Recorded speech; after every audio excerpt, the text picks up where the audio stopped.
So sa ating latest satellite image, makikita po natin, bagamat yung mata ng super typhoon na si Uwan ay nasa bahaging karagatan, silangan ng Catanduanes, yung malawak na kaulapan nito ay halos nasasakupan na nga yung nakararaming bahagi ng Luzon, ilang bahagi ng Visayas at ng Mindanao. Kanina just ng umaga, ang mata ng super typhoon na si Uwan ay nandito na sa may bandang coastal waters ng Pandan, Catanduanes. Taglay ni Uwan, ang lakas ng hangin na umabot hanggang 185 kilometers per hour. Malapit sa gitna nito, yung pagbugso naman aabot hanggang 230 kilometers per hour. At patuloy itong kumikilos sa direksyong west-northwest sa bilis na 30 kilometers per hour. Kaya kung mapapansin po natin, may mga kababayan or may mga lugar talaga nakakaranas na ng masungit na panahon. In particular, itong mga lugar na halos napakalapit sa tinatayang matanga ng bagyong si Uwan. Tanaw na rin ang bagyo sa ating Doppler radar at makikita nga natin yung malawak na mata nito ay patuloy na lumalapit sa kalupaan ng ating bansa at posibleng nahagip nga or direct hit yung tinatawag natin, yung pinaka-northernmost part ng Catanduanes. Ano nga ba inaasahan nating pagkilos? Unahin po natin yung magiging pagkilos ng mata ng bagyong si Uwan. So, dito sa pinaka-latest forecast track natin, makikita natin, ito po yung tinatayang lokasyon ni Uwan kaninang alas 8 ng umaga. At mamayang alas 8 ng gabi, makikita natin, lumapit na siya dito sa may bandang coastal waters ng San Luis, Aurora. So generally, yung inaasahan nating landfall ay mamayang gabi or bukas ng madaling araw dito nga sa central portion of Aurora. At makikita po natin, center track hanggang sa makalagpas ng landmass, ano ba yung mga lalawigan na posibleng tumbukin ng sentro ng mata ng super typhoon na si Uwan. So dito po, makikita natin, ito po yung area na yan, pinalaki ko lang. So posibleng after mag-landfall sa Aurora, ay either dumaan or mahagip ang ilang lalawigan nitong bandang southern part ng Nueva Vizcaya, northern part ng Nueva Ecija, Pangasinan, and then itong La Union. So yun yung mga lugar na posibleng tumbukin ng mata ng bagyong si Uwan. Subalit, yung area of probability, ulitin natin, nagpapakita pa ng mga ibang lugar na posibleng tawirin. Maging aktual na pagkilos ng sentro or mata ng super typhoon Uwan within the forecast period. So dapat maging handa, hindi lamang ilalawigan ng Aurora, kundi maging itong southern part ng Isabela, itong bandang Quezon area, and then itong Nueva Ecija, Bulacan, Tarlac, Zambales, Pangasinan, Nueva Vizcaya, Ifugao, Benguet, La Union, Mountain Province at Ilocos Sur. Dahil pinakikita ng area probability, yung iba pang posibleng maging senaryo once na tumawid ang bagyong si Super Typhoon Uwan dito nga sa kalupaan ng ating bansa. So, ulitin ko, ang posibleng tatamaan ay yung central part ng Aurora sa pagitan ng mamayang gabi hanggang bukas ng madaling araw. Subalit, yun nga, dapat maging handa yung mga lalawigan sa binanggit ko na nakapaloob po sa area of probability. And then bukas nga ng umaga, inaasahan po natin tuluyan na nakalagpas ng landmass ng ating bansa. So very critical ngayong araw hanggang bukas ng umaga, yung bago maglandfall, pagtawid ng bagyo at paglagpas sa landmass ng ating bansa. Bukas ng umaga, sa layong 115 kilometers west ng Bacnotan, La Union. At makikita natin sa ating forecast track, bagyang magiging more to the north-northwest ang pagkilos. Sa darating naman ng Martes ng umaga, west-northwest ng Lawag City, ito na po yung location, 285 kilometers per hour.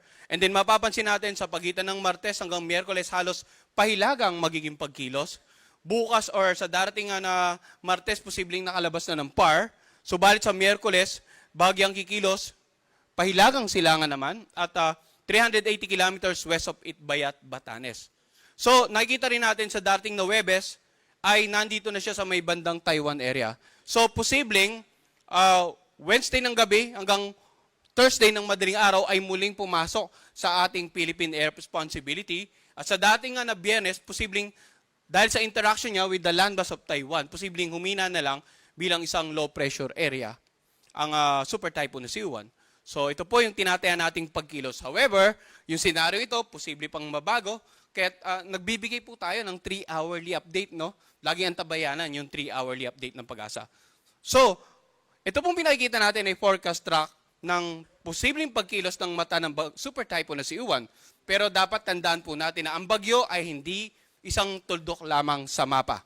Ang bagyo po ay may lawak. Makikita natin itong kulay nito at itong kulay pula nagpapakita ng mga lakas na hangin na dala ng bagyo at posible pong simula sa sentro ng bagyo, ang lawak ay umaabot hanggang around 800 kilometers. So, more so dito sa west at saka northern part ng bagyo.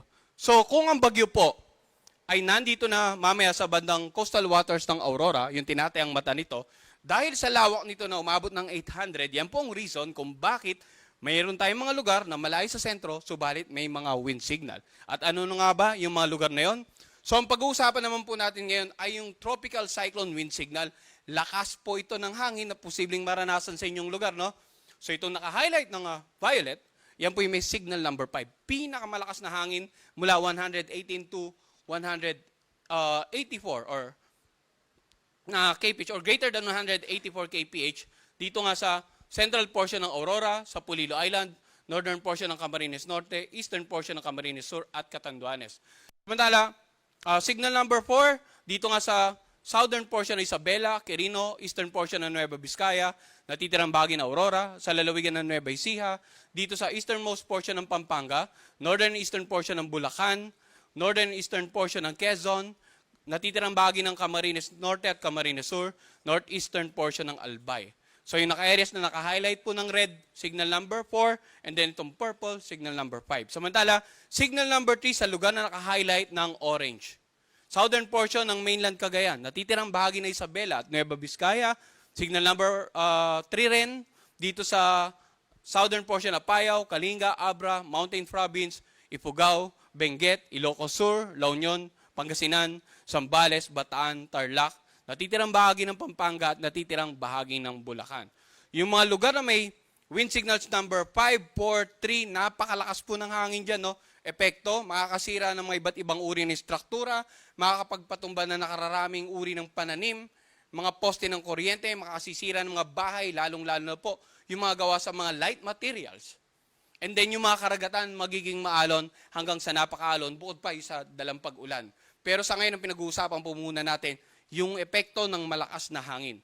Samantala, meron pa rin wind signal number 3 dito nga sa Metro Manila, Cavite, Batangas, Laguna, sa natitirang bahagi ng Quezon, Marinduque, natitirang bahagi ng Albay, Sorsogon, Tigao, Burias Island, at Northern Samar. So yan po yung binabanggit natin, no? Ang projected movement natin ng mata patungo ng Aurora, pero dahil sa lawak ng bagyo na umabot hanggang 800 kilometers mula sa sentro, yan ang reason kung bakit napakarami pong lugar na may wind signal. Samantala sa lugar na naka-highlight ng yellow, wind signal number 2 po, natitirang bahagi ng Cagayan kasama ang Babuyan Island, natitirang bahagi ng Apayao sa Ilocos Norte, Occidental Mindoro kasama ang Lubang Island, Oriental Mindoro sa Romblon, dito sa may bandang Masbate, Eastern Samar, Biliran, dito sa Northern Central portion ng Leyte. At wind signal number 1 naman po sa mga lugar na naka-highlight ng light blue.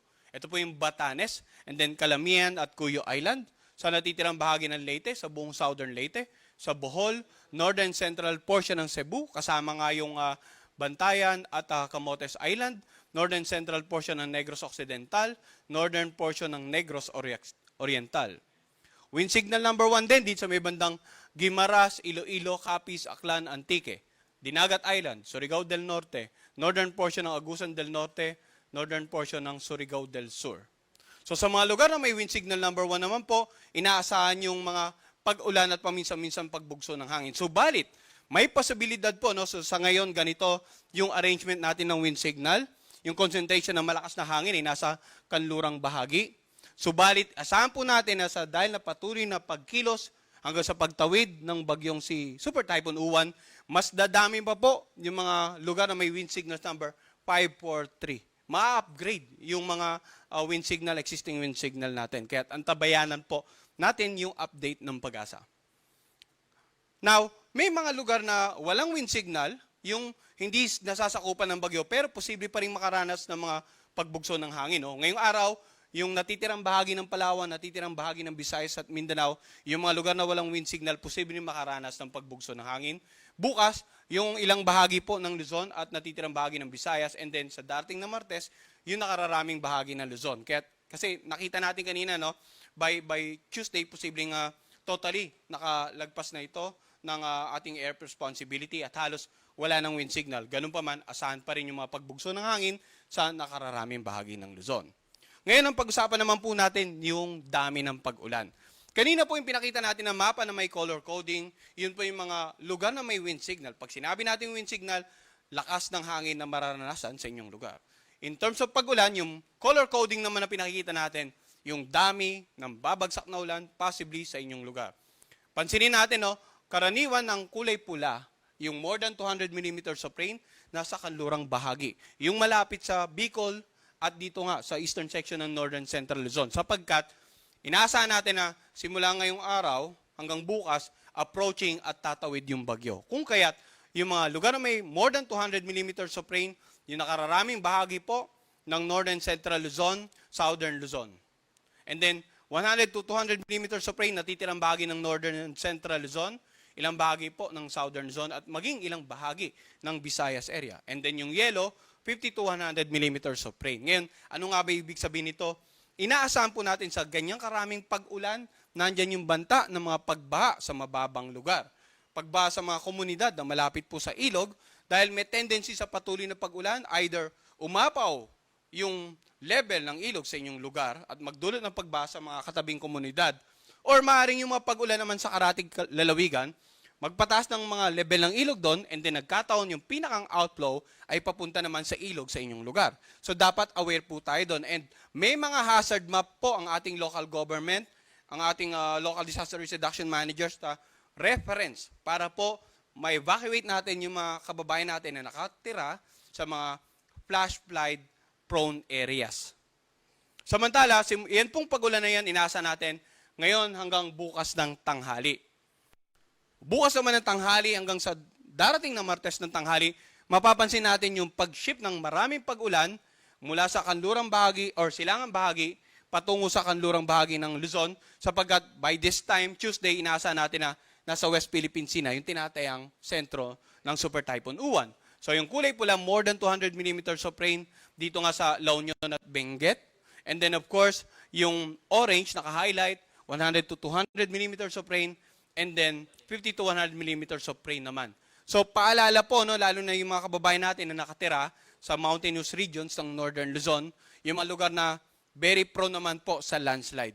Kung ilang araw pong inaasang umuulan or uulanin ninyong lugar, then mas malaki po ang tsansa na magkaroon ng mga landslide sa inyong lugar. Kaya ngayon pa lamang po, ang payo natin, yung epekto ng pag-ulan, pagbaha sa low-lying areas, pagbaha sa mga komunidad na malapit sa paanan ng bundok or sa gilid ng ilog, at pagguho ng lupa sa mga komunidad na malapit po sa mga paanan ng bundok. Iyan po ang dapat isa sa mga paghanda natin bukod sa impact ng malalakas na hangin na mararanasan natin sa ating mga lugar.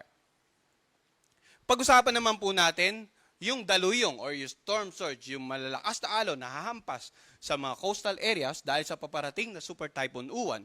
So, yung storm surge natin, the next 48 hours, simula ngayon, bukas, and then Martes, malaki ang concentration ng matataas na daluyong, more than 3 meters of rain sa mga coastal areas na naka-highlight ng red.